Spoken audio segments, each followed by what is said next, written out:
Welcome at Maya Loves Melody and Message. Ako si Maya Loves. Nag-broadcast ng hinig at mensahe mula sa puso ng Diyos. Bawat salita ay liwanag. Bawat katotohanan ay landas. At ngayon, magtatanong tayo ng tanong na gigising sa kaluluwa.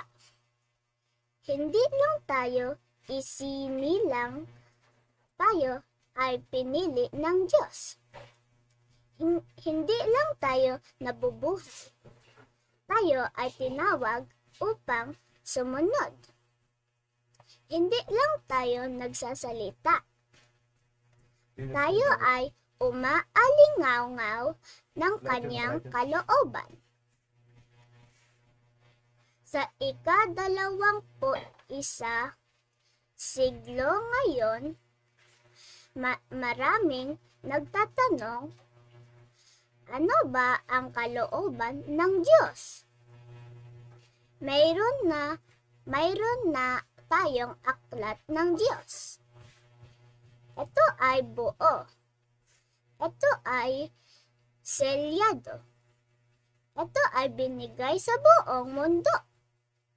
Ngunit ang tunay na nakakaunawa nito ay ito ay binigay sa buong mundo. Ngunit ang tunay na nakakaunawa nito ay ang mga ipinanganak muli sa Diyos.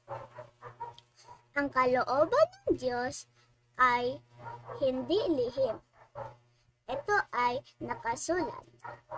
Ito ay tinuro ng kanyang banal na espiritu. Tayo ay matuto ngayon kung paano sundin ang kalooban ng Diyos sa makabagong panahon. Topic: paano natin mauunawaan ang kalooban ng Diyos ngayon? Ito ba ay pareho pa rin? Maari ba natin itong sundin sa makabagong mundo? Sino ang tunay na mga anak ng Diyos? Conscience. Ang aklat ng Diyos ang ating gabay. Hindi ito dapat baguhin. Hindi ito dapat balewalain. Ibinigay ito ng Diyos sa pamamagitan ng kanyang anak at itinuro sa mga ipinanganak muli sa kanya.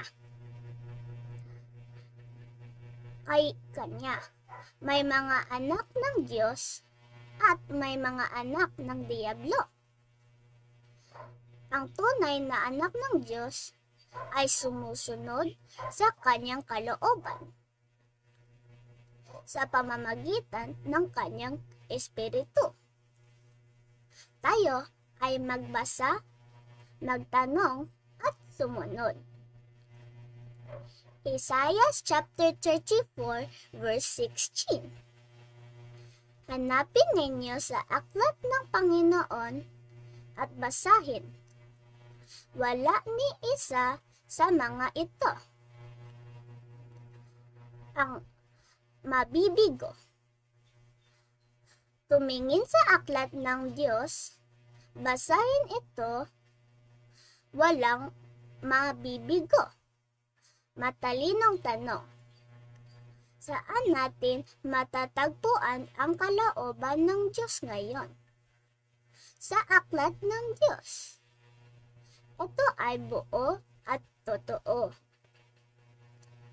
Isa Juan chapter 3 verse 4. Ang sino mang gumagawa ng kasalanan ay lumalabag din sa kautusan, dahil ang kasalanan ay paglabag sa kautusan. Ang kasalanan ay paglabag sa kalooban ng Diyos. Matalinong tanong. Ano ang kasalanan sa mata ng Diyos?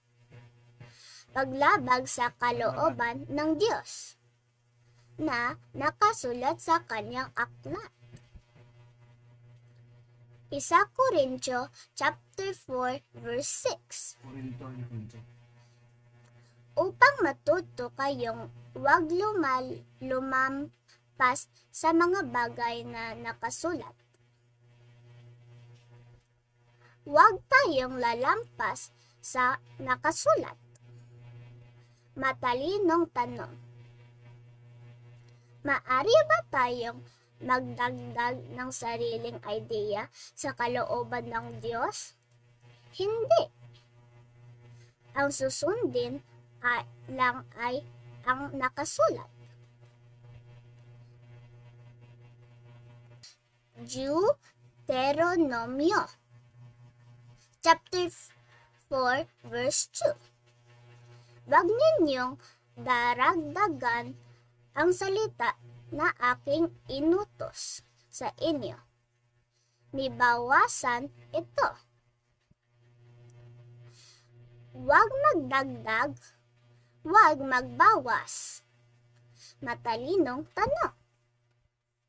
Ano ang mangyayari kung binago natin ang aklat ng Diyos? Tayo ay lalabag sa kanyang kalooban at mawawala ang katotohanan. Juan chapter 14 verse 26. Ngunit ang tagapagturo, ang banal na espiritu, na isusugo ng Ama sa aking pangalan. Siya ang magtuturo sa inyong ng lahat ng bagay. Ang Espiritu ng Diyos ang magtuturo sa atin kung tayo ay ipinanganak ng Diyos. Matalinong tanong. Sino ang nagtuturo sa atin ng kalooban ng Diyos ngayon? Ang kanyang banal na Espiritu na naninirahan sa mga anak ng Diyos.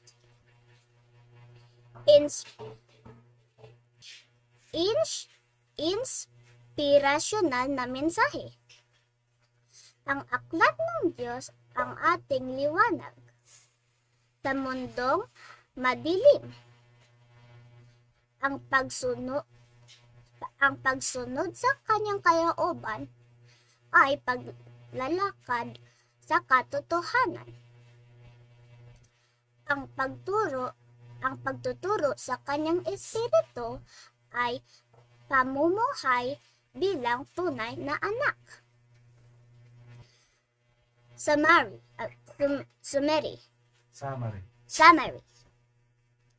Ang kalooban ng Diyos ay nakasulat, nakasil, nabubuhay. Hindi tayo dapat magdagdag, hindi tayo dapat magbawas. Tayo ay dapat matuto, mamuhay, at sumunod. Ang aklat ng Diyos ang ating landas, at ang kanyang espiritu ang ating guro. Maraming salamat sa panonood. Ako si Maya Loves. Nag-broadcast ng himig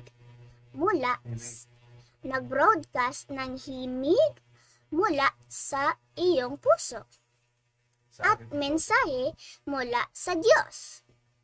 Like, share, at subscribe. Ipaabot natin sa mundo ang kalooban ng Diyos.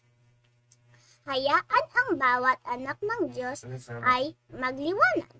God bless you all. See you in my next video. Remember to always pray to God. I love you.